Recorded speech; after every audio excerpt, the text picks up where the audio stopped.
Have you ever had your original t-shirt design, brand name, or logo stolen? If so, you're one of the many t-shirt brands that deal with this. I run a 7-figure online clothing brand and we deal with this on a frequent basis. So I want to let you know how I deal with it, and hopefully this can help you now or down the road. In this video, I'm going to explain what copyright means, how it differs from a trademark, and how you can protect your t-shirt business and clothing designs from copycats.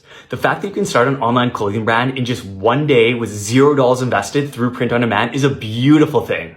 It's quick, low risk, low cost, or no cost, and you can do it from home or anywhere else in the world for that matter with as little as a laptop and an internet connection.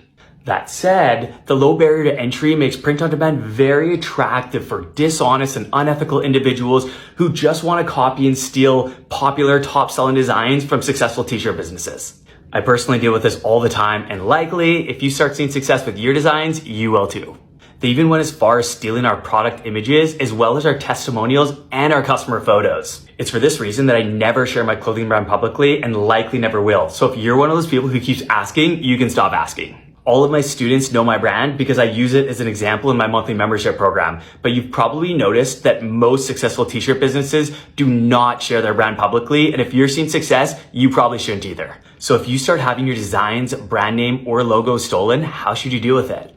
I want to preface what I want to say by letting you know that I'm not a lawyer, that's not legal advice, and if you want professional advice, you should consult with a copyright lawyer or attorney for advice on your specific circumstances. According to copyright.gov, a copyright is defined as a legal right that protects original works as soon as an author fixes the work in a tangible form of expression.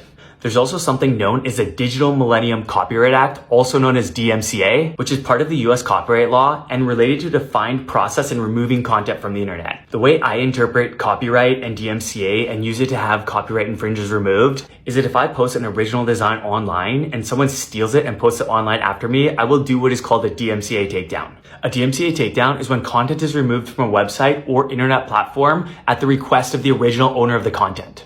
Now here's where it gets a bit confusing, so stick with me. You can officially register a copyright to protect your original design, even though you can still issue DMCA takedowns without having it registered. Personally, I don't register my designs and my team still issues DMCA takedowns with a very high success rate, but it's totally up to you. In terms of DMCA takedowns, you can do them yourself or you can hire someone to do them for you. It's actually quite easy. However, it can become very time consuming if you're constantly having to do this. Just an FYI, if you hire a lawyer to do this, it can be very expensive and is a huge waste of money in my opinion, since many DMCA takedowns can be done with very little effort.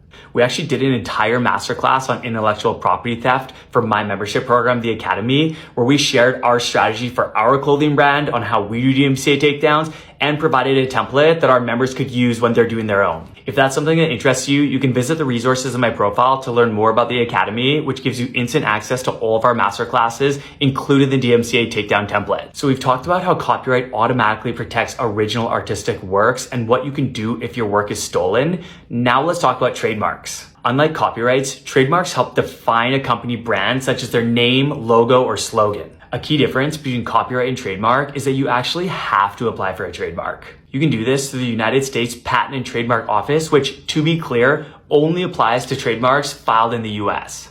For my clothing brand, we do not register a copyright for our designs, but we do have our brand name trademarked. Last but not least, if you're ever curious if a written phrase that you want to put on a t-shirt is trademarked, you can actually find out by going to the USPTO website and searching that phrase. Note that this is United States Patent and Trademark Office and applies only to trademarks filed in the US. If you're interested in starting or growing your print-on-demand t-shirt business, check out my profile to grab a copy of my free print-on-demand ebook and be sure to follow me for more t-shirt brand tips.